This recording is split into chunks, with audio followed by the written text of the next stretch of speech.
Extreme weather across the United States has been dominating the news for weeks, from tornadoes to floods to droughts. This is just a sampling of some recent news reports. Now more than 1,500 people are still unaccounted for following Sunday evening's tornado in Joplin, Missouri. The storm killed at least 122, both huge numbers, given how many people live there. The massive tornado tore through Joplin, Missouri Sunday, flattening entire neighborhoods and claiming an untold number of lives. 11 bodies were pulled from just one location alone. The storm was so powerful it reportedly ripped the bark from trees as wind speeds approached 150 miles per hour. The latest information I have from Oklahoma City is that there are now 2 confirmed dead in the state of Oklahoma tonight. 122 confirmed dead in Joplin, Missouri from the storm that hit there Saturday. 1,500 missing, according to a fire captain in Joplin, and the tornadoes are said to be still breaking out tonight. Look at this tornado. This is just unbelievable, just unbelievable. Look at it just tearing up the ground. Look at the debris. That's a roof. It's taking roofs. A record-breaking 173 tornadoes tore through 14 states. Supercells, biblical in size and strength, ripping through homes and devastating farmland. Frightening scenes of nature's fury, the worst breakout of tornadoes in 40 years. The hardest hit state, Alabama. They were massive, truly massive tornadoes, nearly a mile wide, churning through homes, taking more than a dozen lives in Tuscaloosa. Another 5 dead here, 6 dead there, as the sirens sounded all across the state of Alabama and parts of Georgia. From Illinois to Mississippi, river communities grapple with unprecedented flooding. Compare NASA's satellite images. The region's rivers at normal levels last year and now. Water seeping from banks and levees all over. River levels higher than the great floods of 1927 and 1937. The National Weather Service says we are in one of the worst droughts on record for New Mexico. Today, Crystal Cobza talked to experts about the drought, the winds, and how long all of it will last. Thousands of people living along the Mississippi River are evacuating their homes for higher ground as the river approaches levels not seen in decades. Record rainfall and flooding in Indiana continue to prevent farmers from planting their crops. This is how environmentalist Bill McKibben begins his piece in the Washington Post this week. Caution. It is vitally important not to make connections. When you see pictures of rubble like this week's shots from Joplin, Missouri, you should not wonder, is this somehow related to the tornado outbreak 3 weeks ago in Tuscaloosa, Alabama, or the enormous outbreak a couple of weeks before that, which together comprised the most active April for tornadoes in U.S. history? No, that doesn't mean a thing. It is better to think of these as isolated, unpredictable, discrete events. It is not advisable to try to connect them to in your mind with, say, the fires burning across Texas, fires that have burned more of America at this point this year than any wildfires have in previous years. Texas and adjoining parts of Oklahoma and New Mexico are drier than they've ever been. The drought is worse than that of the Dust Bowl, but do not wonder if they're somehow connected. Those are the words of Bill McKibben as he begins his Washington Post piece this week. Bill McKibben is founder of the grassroots climate campaign, 350.org, and author of many books, including Earth, Making a Life on a Tough New Planet. Bill is joining us from Long Island, New York, though he is a Vermonter. Bill, your state is making history today, about to pass single-payer health care, and you've been doing that for quite a while on the issue of the environment as you travel the world to bring attention to 2 words that we don't see screaming across our TV screens. We see severe weather, we see extreme weather, we see the horrible scenes of destruction, but we don't see the words climate change. Talk about these connections. Sure. Look, what's happening is we're making the Earth a more dynamic and violent place. That's, in essence, what global warming is about. We're trapping more of the sun's energy in this narrow envelope of atmosphere, and that's now expressing itself in many ways. We don't know for sure that any particular tornado comes from climate change. There have always been tornadoes. We do know that we're seeing epic levels of thunderstorm activity, of flooding, of drought, of all the things that climatologists have been warning us about. And of course, they're not confined just to our continent.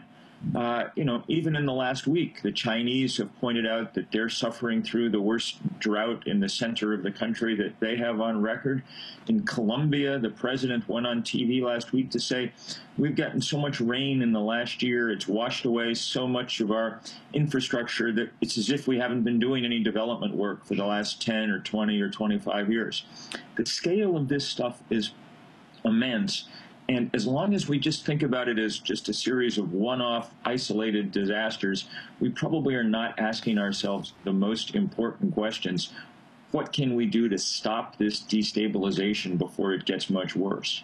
And Bill, you also mentioned in your article what's happened in the past year in Pakistan and Australia and other parts of the world. Could you talk about that as well? Flooding is probably one of the biggest example of what we're doing. Warm air holds more water vapor than cold. On average, the Earth's atmosphere is about 4% wetter than it was 30 years ago, which is an astonishingly large change in a basic physical parameter. What it does is load the dice for downpour and deluge and flooding.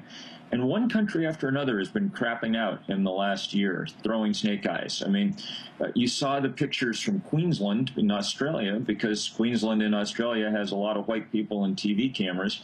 You didn't see similar pictures from Sri Lanka, from Vietnam, from the Philippines, from Brazil, northeast of Rio, where they've had similar kinds of mega floods, now Colombia. There were some pictures from Pakistan because it was such an epic event. There were last summer, about a quarter of that country underwater. The Red Cross said in February that there were still 4 million homeless people from those floods in Pakistan. Of all the big things that have happened in Pakistan in the last year, the biggest one by far was that epic biblical flood that came pouring down the Indus. Bill, in your piece, you go on to talk about, the connections you shouldn't make. And you say, because if you asked yourself what it meant that the Amazon has just come through its second 100-year drought in the past 5 years, or that the pine forests across the western part of this continent have been obliterated by a beetle in the past decade, well, you might have to ask other questions, such as should President Obama really just have opened a huge swath of Wyoming to new coal mining? And you go on with a series of questions. First, talk about the Amazon. This is always what is raised on those who are questioning climate change. You're talking about a drought in the Amazon, and you're talking about these massive floods. Obviously, there's no connection, they say. But talk about government policy under President Obama. Sure. First of all, just two connections. The atmosphere gets moisture. That means that in some areas there's more evaporation and hence more drought. And in other areas, that stuff is coming down.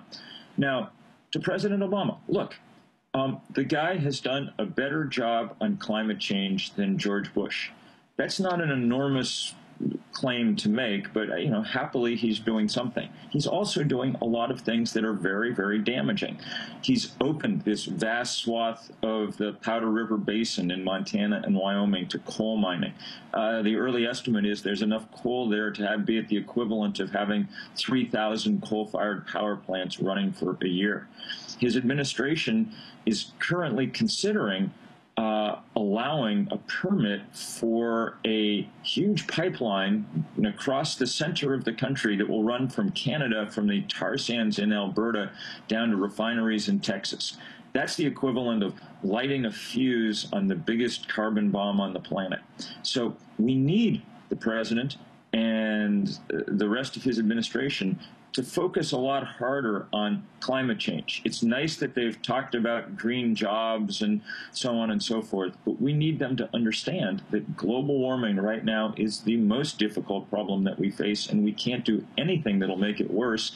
The Congress at the moment is clearly preventing us from doing much that will make it better, but we've got to do everything we can to engage that battle. That's what we're doing at 350.org now, and with some increasing success, I'm happy to say. The movement itself, at least, is building. It's not big enough yet to defeat the fossil fuel industry, but we're getting larger.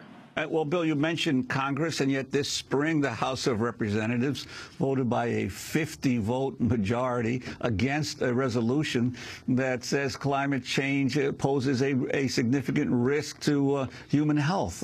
Where are our political leaders?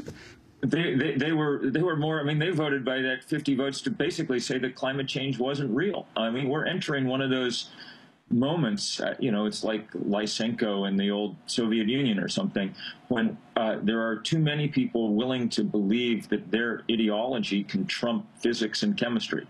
That is a painful delusion to be laboring under.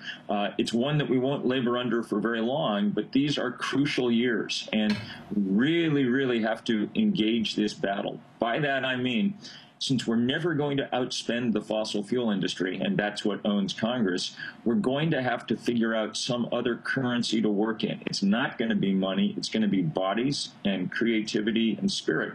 So at 350.org, we're in the midst of planning for this next huge global day of action. It'll be September 24th, and it will be mostly on the backs of bicycles all over the world. We're calling it Moving Planet. We're in the middle of this big fight against the U.S. Chamber of Commerce, which is the #1 front group for the fossil fuel industry. And we're getting thousands upon thousands of small businesses across America to simply say the U.S. Chamber doesn't speak for me, because they're the reason that Congress is being as willful and blind as they are. We've got to engage these big forces, and we've got to do it very dynamically, because the time, as this chain of freak weather events makes clear, is running out. And it's making it clear, by the way, not just to scientists and not just to activists. The head of one of the country's biggest insurance companies was quoted just a week or so ago saying, look, it's very clear to us that the level of thunderstorm activity across the country is off the charts. We're going to have to be raising our premiums, and there's going to be lots of places where we're not going to be able to underwrite anymore, simply because the Earth is changing so fast. And very quickly, 350.org, the significance of the name of your group. 350's good question, Amy. 350 is the most important number in the world. The NASA scientists told us 3 years ago that any value for carbon in the atmosphere greater than 350 parts per million was not compatible with the planet on which civilization developed and to which life on Earth is adapted. That is strong language. It's stronger still when you know that everywhere outside your studios, up on top of Mount Everest, in the Antarctic, right now we're at about 390 parts per million CO2 and gaining fast. That's why this is not some future problem. It is the most pressing present crisis that we have. Bill McKibben, I want to thank you for being with us, founder of 350.org. His new piece, A Link Between Climate Change and Joplin Tornadoes, never appears in the Washington Post, and we will link to it. Also, just this small point, though it's a big point for us, is that Democracy Now! Broadcasts from the greenest Internet TV radio studios in the country.